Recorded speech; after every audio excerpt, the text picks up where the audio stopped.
From the book Machine Embroidery, Wild and Wacky, here's a little something different to do in holiday embroidery: metal punching.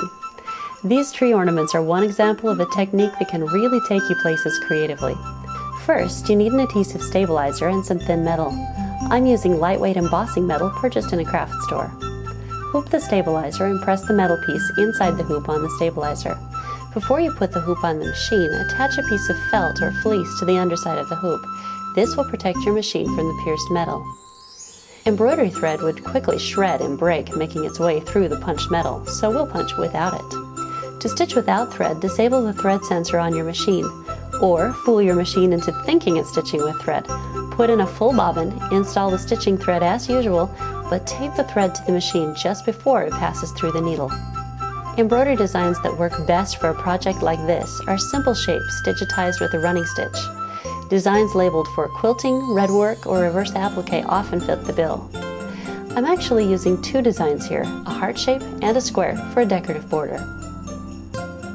When the design is punched, remove the felt and stabilizer. Take care in handling the punched metal. The thicker the metal, the sharper the underside edges will be. To make this punched metal sheet into an ornament, mark your cut lines on the back of the foil. I'm marking cut lines a ½ inch away from the square border lines for a 4½ inch square. Use decorative shears or cutting blades to cut alongside the lines. Cut a piece of felt just a ½ inch larger than the cut tin.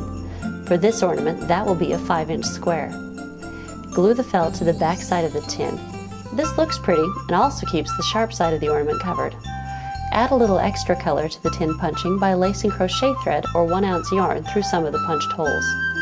Push the needle through holes from the top in order to guide your stitches up from the underside. Attach a ribbon to the back side for hanging the ornament.